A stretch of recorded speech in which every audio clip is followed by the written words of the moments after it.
Hi everyone and welcome to Current Affairs with UPSC Akhada target mains.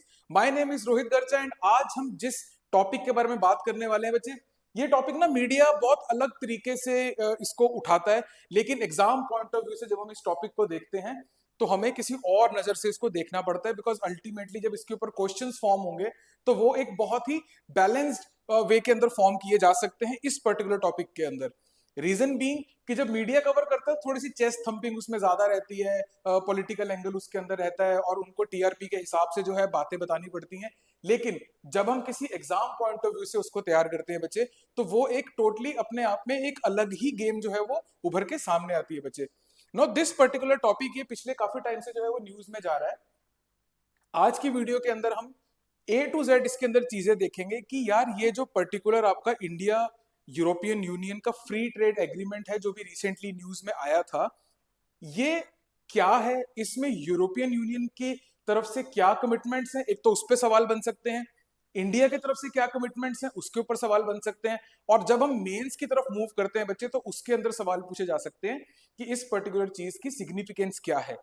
Plus उसके अंदर ये पूछा जा सकता है कि अल्टीमेटली इसके अंदर बैरियर्स क्या बनने वाले हैं, कि जब इंप्लीमेंट होगा तो उसके अंदर प्रॉब्लम क्या है। बिकॉज आप जिस पोस्ट के लिए बच्चे तैयार कर रहे हो, अपनी तैयारी जो सारी आपकी अलाइन होने वाली है वो इम्प्लीमेंटेशन के लिए ही होने वाली है। जब आपकी पोस्ट लग जाएगी, आप ऑफिसर बन जाओगे, उसके बाद में इस टाइप के जो ट्रेड एग्रीमेंट्स हैं वो उसकी रेपरकशन आपकी ही जॉब पे आएगी। आप ही को अपने लेवल पे ये सारी चीजें सॉर्ट करके देनी है बच्चे। रिसेंटली हमने न्यूज में देखा ये फोटो भी अगेन बहुत एक आइकॉनिक जो फोटोग्राफ वो बन गई है। फोटोग्राफ के अंदर आप देख सकते हैं इसमें प्राइम मिनिस्टर ऑफ इंडिया है, साथ में यूरोपियन यूनियन की प्रेसिडेंट, प्लस साथ में यूरोपियन कमीशन के president, right. Now first of all let us see कि India European Union free trade agreement, इसकी हाइलाइट्स क्या हैं। तो वो सारी हाइलाइट्स ना बच्चे हम इन 4 पॉइंट्स के अंदर हम बहुत इजीली समझ सकते हैं। पहला तो जिसके ऊपर सवाल बन सकते हैं खासकर आपके प्रीलिम पॉइंट ऑफ व्यू से, दैट इज की जो एग्रीमेंट है इट कंक्लूडेड ऑन 27 जनवरी। जो आपके पीसीएस एग्जामिनेशन वगैरह होते हैं, कभी कभी ऐसा चांस बन जाता है कि वो थोड़ा सा हल्के लेवल का जो सवाल है वो पूछ सकते हैं बच्चे। दैट पॉइंट ऑफ व्यू से हमें कभी कभी ये डेट्स याद रखनी होती है, और बहुत इजी है ये याद रखना। 27 जनवरी है, ये 26 जनवरी के जस्ट नेक्स्ट डे की ये बात है, जिस दिन आपकी रिपब्लिक डे परेड होती है उसके जस्ट नेक्स्ट डे ये पर्टिकुलर जो चीज है वो एग्रीमेंट कंक्लूड हुआ था बच्चे। क्यों ये सिग्निफिकेंट है? It represents the culmination of 20 years of negotiations बच्चे, ठीक है। तो इसलिए ये पर्टिकुलर चीज आपकी थोड़ी सी ज्यादा इंपॉर्टेंट हो जाती है, बिकॉज लंबे इंतजार के बाद में ये पर्टिकुलर चीज हमने अचीव करी है बच्चे। तो एग्जाम पॉइंट ऑफ व्यू से देखते हैं तो इन कुछ कारणों की वजह से ये आपका इंपॉर्टेंट टॉपिक्स में से गिना जाएगा आपके इकोनॉमिक्स के अंदर।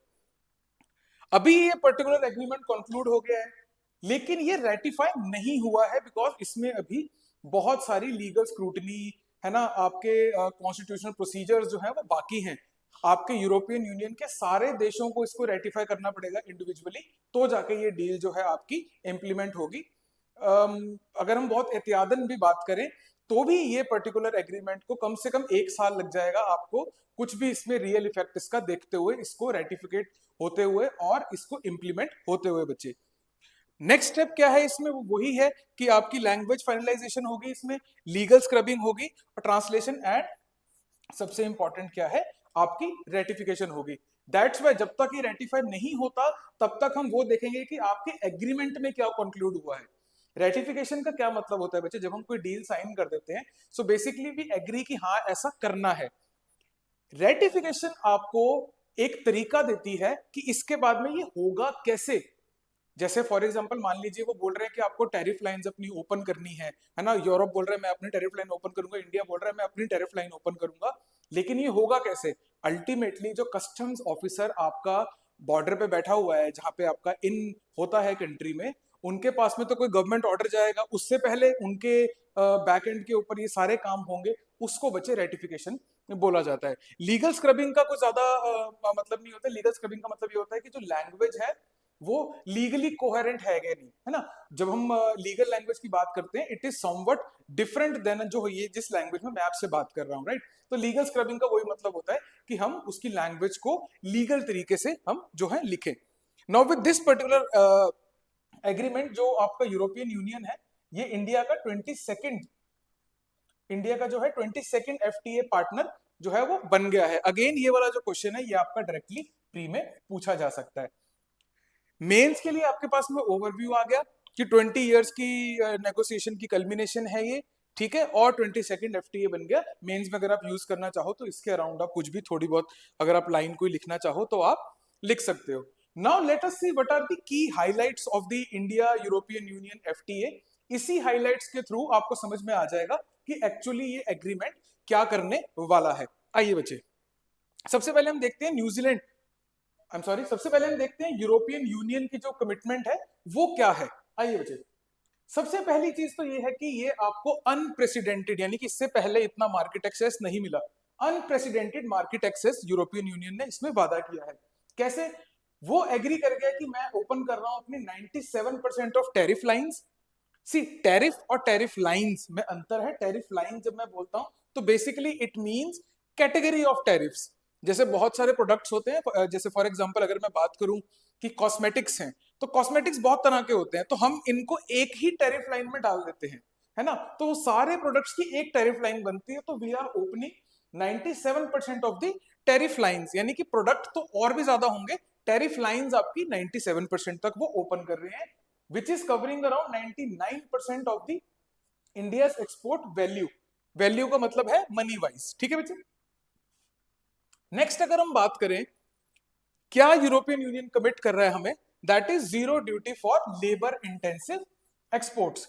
ऐसी इंडस्ट्रीज जो आपकी लेबर इंटेंसिव होती है, जो ज्यादा लेबर का इस्तेमाल करती है, कम मशीन्स का इस्तेमाल करती है, ठीक है, उनके लिए क्या वो बोल रहा है that major labor intensive sectors previously facing 4 to 26% tariff will receive zero duty access।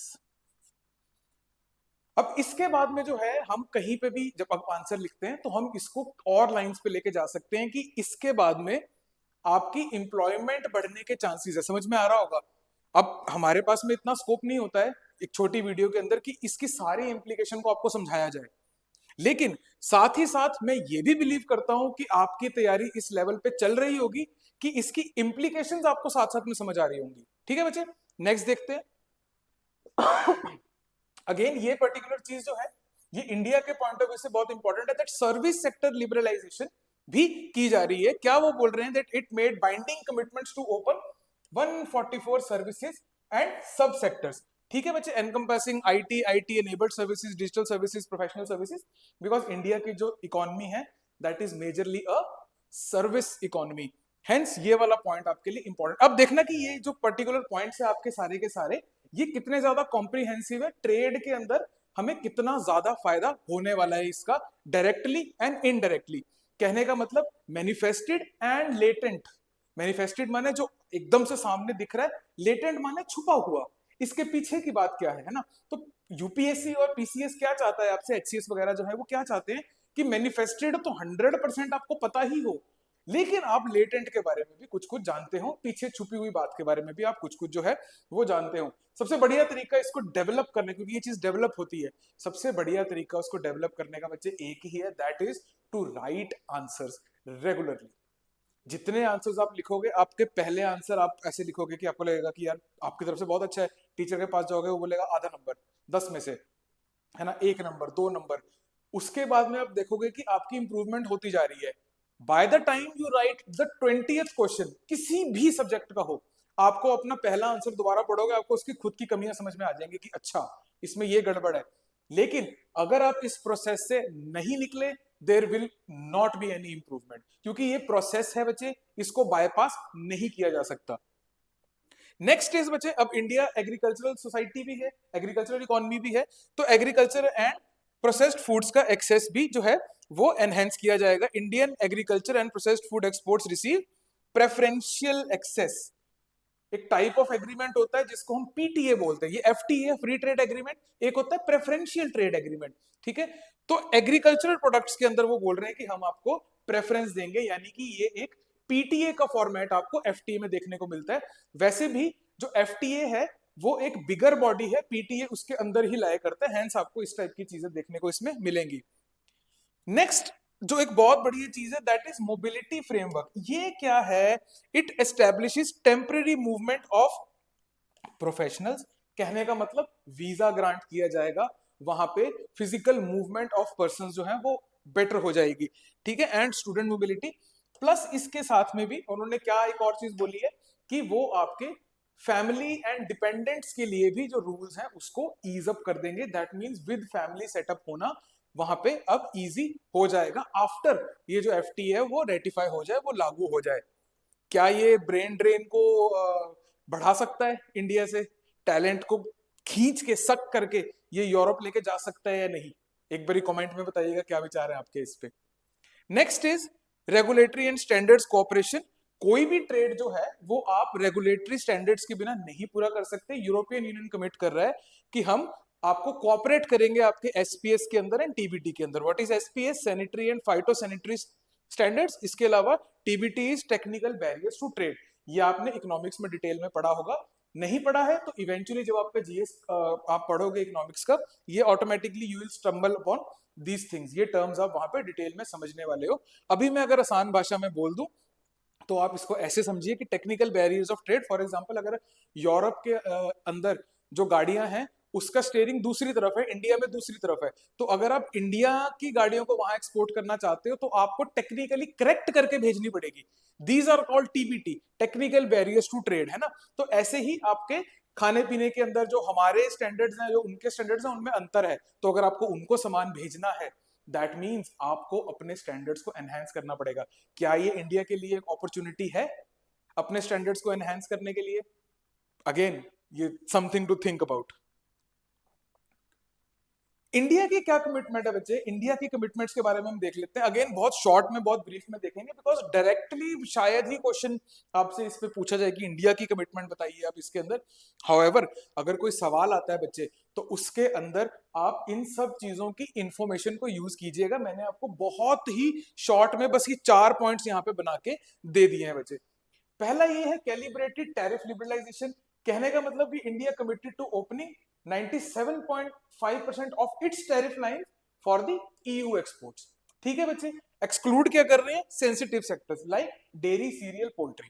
ठीक है बच्चे, अगेन ये आपका प्री का एक पॉइंट बन सकता है वैसे, बट आई डोंट थिंक कि इस लेवल तक आपके ऊपर सवाल पूछा जाएगा। मेंस में अगर आता है तो you may or may not use this information depending on what is being asked. Next देखते हैं बच्चे, services sector opening. India open 102 services and sub sectors including telecom, financial, maritime, environment, professional. ठीक है बच्चे, with stable and predictable commercial conditions. ठीक है, मैंने आपको बताया कि ये लैंग्वेज आपको अभी थोड़ी वेग ही मिलेगी इसमें बिकॉज रेटिफिकेशन पूरी नहीं हुई है, ये कमिटमेंट की बात है।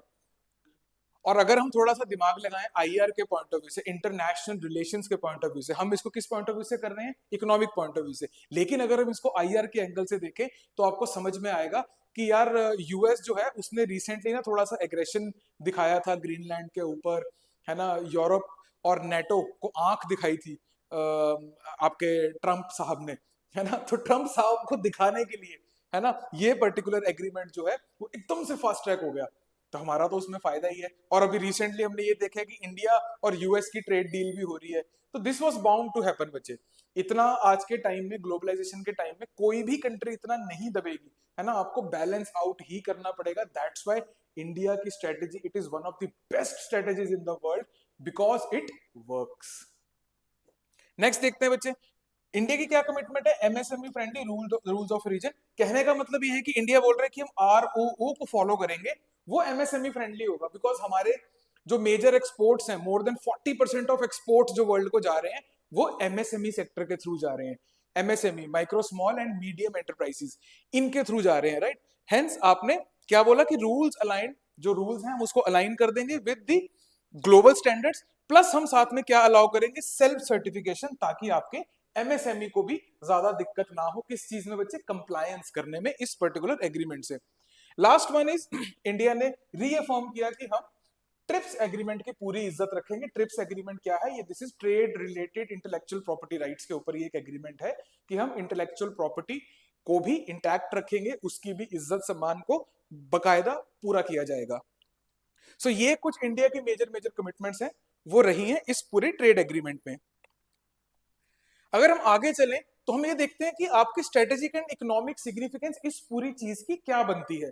ठीक है, एक सवाल अगर आपसे पूछा जाएगा तो वो डायरेक्टली कुछ कहीं ना कहीं आपको यहीं तक लेके जाना चाह रहे हैं कि आप बताइए कि स्ट्रेटेजिक एंड इकोनॉमिक सिग्निफिकेंस इस पर्टिकुलर एग्रीमेंट की क्या है, यही जानना चाह रहे हैं बेसिकली, क्योंकि यही पर्टिकुलर चीज है which is open to interpretation.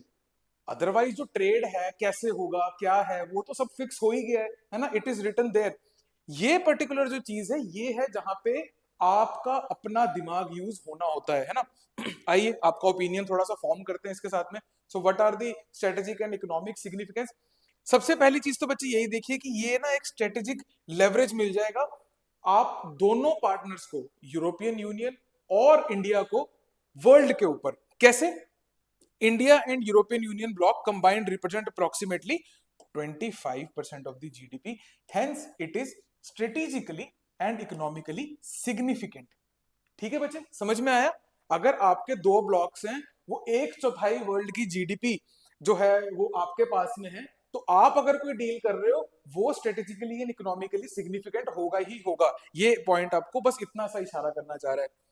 Next point अगर हम देखें, दैट इज, हम ये वाला देख लेते हैं बच्चे पहले, कि digital and green modernisation, the FTA includes digital trade rules, ठीक है बच्चे, and cooperation on sustainability aligning with India's economic transformation with global digital and green economies.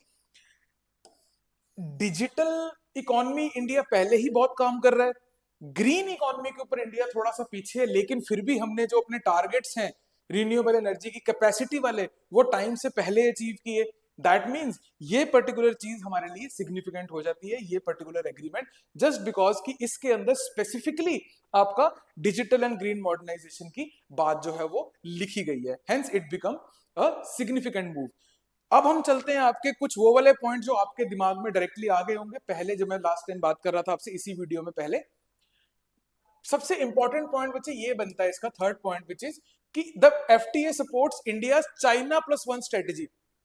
India क्या बोलता है वर्ल्ड को कि चाइना तो, उसकी तो वैल्यूज खराब है थोड़ी सी, वो तो एग्रेसर है ना, और वो कुछ भी बोल भी देता है और वो झिझकता नहीं है कोई गलत काम करने से। On the other hand India का जो एम्बिशन है वो गुरु बनने का है ना। गुरु क्या करता है? गुरु हैंड होल्डिंग करता है, गुरु रास्ता दिखाता है, गुरु अच्छा बंदा होता है, एक अच्छा इंसान होता है गुरु। तो इंडिया अपने आप को चाइना प्लस वन की स्ट्रेटेजी में पोजीशन करता है कि आप ठीक है कर लो, चाइना से डील कर लो, पर पता नहीं चाइना कब, वो ड्रैगन कब आपको खा जाए घूम के, है ना। तो वी आर दी वंस जो आपको, आप चाइना के साथ में हमें जरूर रखो। तो वर्ल्ड में कहीं भी ट्रेड हो, हम चाइना के साथ में, आप हमारा नाम रखो। तो चाइना प्लस वन की स्ट्रेटेजी को ये पर्टिकुलर चीज जो है वो सपोर्ट करता है। इसके अलावा जियो इकोनॉमिकल डाइवर्सिफिकेशन तो हो ही रही है। इसका सिंपल सा मतलब यही है कि अगर आपका एक ट्रेड पार्टनर होगा तो अगर वो आपके साथ में ऊंच नीच करता है तो आप थोड़ा सा दिक्कत में आ जाते हो। यही अगर आपके मल्टीपल पार्टनर्स होंगे, ट्रेड पार्टनर्स होंगे, ठीक है, तो आपके पास में ऑप्शन रहता है। और वो वाला पार्टनर भी जो, जिसने आंख दिखानी होती है, वो भी थोड़ा संभल के चलता है। सो दिस इज कॉल्ड आपकी geo economic diversification, you are diversifying the partners. ठीक है बच्चे, तो ये इसकी सिग्निफिकेंस आपकी बनती है। Next is enhance competitiveness. Enhance competitiveness का मतलब कि जब मैंने आपको बताया कि यूरोप तो यूरोप के स्टैंडर्ड पे ही सामान लेगा, यूरोप इंडिया के स्टैंडर्ड पे सामान नहीं लेगा। दैट मीन्स हमारे लिए ये एक अपॉर्चुनिटी बन जाती है बच्चे कि हम इंटरनली अपने सिस्टम्स को थोड़ा बेटर कर दें। ठीक है बच्चे, हमारे पास में ग्रोथ की एक अपॉर्चुनिटी आपके सामने पैदा हो जाती है बच्चे। So these are the four strategic and economic significance.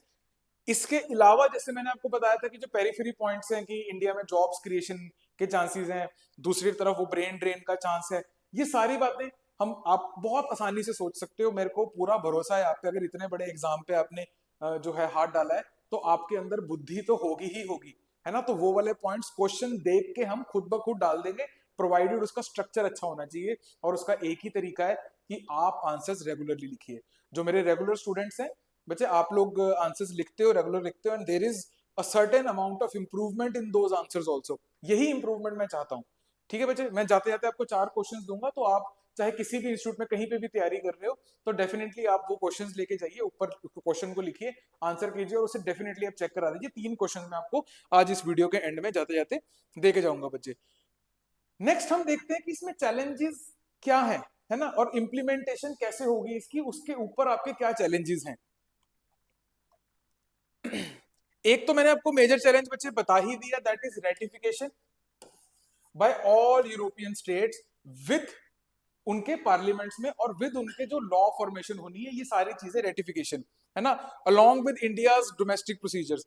ये आपको डेफिनेटली इस पर्टिकुलर चीज को रेटिफाई होने में, लागू करने में डिले होगा, राइट। और 2027 के बाद में आप इसको रेटिफाई होते हुए देख सकते हो, उसके बाद में आपका इफेक्ट आएगा। लेकिन अगर यूपीएससी की तैयारी कर रहे हो, एचसीएस की तैयारी कर रहे हो, पीसीएस की तैयारी कर रहे हो, सवाल आपसे अभी पूछ लिया जाएगा, अगले साल तक ये एग्जाम पॉइंट ऑफ व्यू से इररेलेवेंट हो जाएगा, फिर ये बात हाथ से निकल जाएगी, है ना, और ये आम जनता तक पहुंच जाएगी। बाबू लोग जो है वो ऑलरेडी इस पे काम करने शुरू कर देंगे, है ना। आपसे अभी सवाल पूछा जाएगा इन एग्जाम्स के दौरान जो इस साल होने वाले हैं। एक इसमें पॉइंट रह गया बच्चे, ये है बच्चे कि एक तो आपका ट्रेड के अंदर दो तरीके के बैरियर्स आते हैं, एक तो टैरिफ बैरियर होता है, एक होता है नॉन टैरिफ बैरियर। वो क्या है कि यूरोप में एक सीबैम करके एक मैकेनिज्म है, क्रॉस बॉर्डर एडजस्टमेंट मैकेनिज्म। बहुत आसान भाषा में ये कहूं तो यूरोप में अगर कोई भी फैक्ट्री लगती है, वो जितना भी कार्बन प्रोड्यूस करती है उसको उसके इक्विवेलेंट पैसा भरना पड़ता है। या तो पैसा भरते हैं, ठीक है, या फिर अगर उन्होंने लिमिट से नीचे एमिशंस करी होंगी, ठीक है, तो वो जितना उनके पास में क्रेडिट एक्स्ट्रा होगा वो उस क्रेडिट को दूसरी कंपनीज को बेच सकते हैं। This is a mechanism to control carbon leakage, ठीक है बच्चे। इस केस के अंदर कहने का मतलब कि वो वाला पर्टिकुलर सिस्टम यूरोप की कंपनीज के लिए हो गया। ये पर्टिकुलर सिस्टम क्या है कि अगर आपने वो पर्टिकुलर प्रोडक्ट बाहर से मंगवा लिया तो कहीं तो कार्बन एमिशन हुई ही है ना, तो वो है आपका सीबैम। जो कार्बन लीक हो गया वो यहाँ पे एमिट होना था, आपने बोला नहीं नहीं यहाँ नहीं होगा, यहाँ तो 100 पाउंड लग जाता है 1 टन ऑफ CO2 इक्विवेलेंट को प्रोड्यूस करने में, ठीक है। अगर बाहर से इंपोर्ट करा लेते हैं तो ये उसको भी चेक करते हैं, तो इंडिया को भी सीबैम के थ्रू होके ही निकलना पड़ेगा। ये आपका एक बहुत बड़ा बैरियर बनेगा बच्चे, बिकॉज इसकी कंप्लायंस में पैसा लगता है, ठीक है बच्चे। दूसरा क्या है उनका EUDR। EUDR क्या चीज है बच्चे? European union deforestation regulation. इसके अंदर कुछ पैसा वैसा इन्वॉल्व नहीं है, ये बाइनरी है कि या तो अलाउड है या नॉट अलाउड है। तो अगर आपके प्रोडक्ट के अंदर या आपके सर्विसेज के अंदर किसी भी चीज के अंदर अगर डिफॉरेस्टेशन अलाउड है या हुई है तो वो आपका यूरोपियन यूनियन के अंदर आ ही नहीं सकता वो पर्टिकुलर प्रोडक्ट, है ना। It is not allowed to enter European Union. ये बाइनरी है, यस और नो वाला सिस्टम है इस पर्टिकुलर चीज के अंदर बच्चे, ठीक है। तो ये दो पर्टिकुलर आपको चैलेंजेस जो है वो इंप्लीमेंटेशन के अंदर मिलेंगे। लास्ट में जाते जाते बच्चे कुछ पॉइंट ऑफ क्लैरिफिकेशन है जो मैं आपको देना चाहूंगा।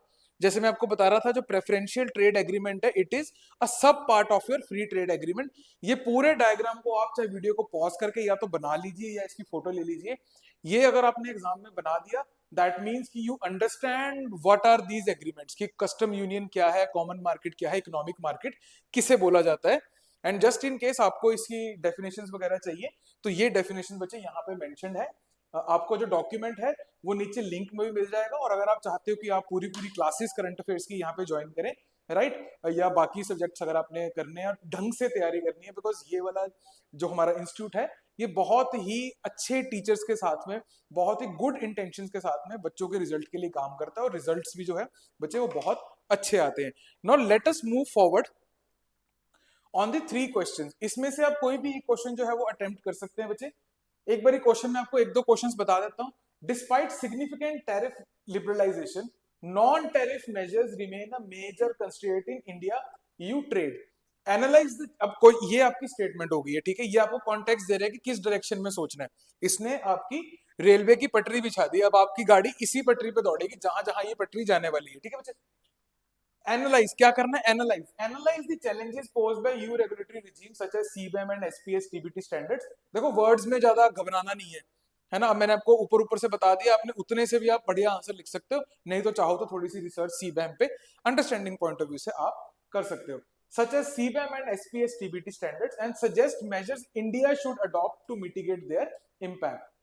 अब ये देखो मैंने आपको टेक्निकली ये नहीं पढ़ाया कि इंडिया क्या कर सकता है, लेकिन आई एम श्योर कि आपके दिमाग में कुछ ना कुछ इसके अराउंड आ चुका होगा बच्चे। Next is how does the India EU FTA support India China +1 strategy, ठीक है, ये कैसे कर रहा है वो, and its inspiration to emerge as a trusted partner from the global south. Global south क्या चीज है एक बार सर्च कीजिएगा। अगर कोई 2 लाइन में डेफिनेशन मुझे नीचे कमेंट्स में लिख के दे सकता है तो बहुत सही हो जाएगा। मैं समझ, आपको भी खुद से लिखनी है, चाहे पढ़ बाहर से लो, लेकिन सिर्फ और सिर्फ आपने 2 लाइंस में लिख के बताना है कि ग्लोबल साउथ क्या चीज है, ताकि पूरा समझ में आ जाए ग्लोबल साउथ क्या है। यही आपके अंडरस्टैंडिंग का एक लिटमस टेस्ट बनता है बच्चे। Last is labor mobility provisions in the India EU FTA go beyond trade facilitation to influence human capital flows and demographic complementarities। ठीक है बच्चे, analyse their potential impact on India skilled workforce, जो मैं आपको brain drain की बात कर रहा था, education sector and global talent positioning. ठीक है बच्चे, ये तीनों थोड़े से टकराव वाली बातें हैं, तो ध्यान से इसको अटेंड कीजिएगा। That is all for today बच्चे। My name is Rohit Garcha. This is Current Affairs with UPSC Akhada Target Mains.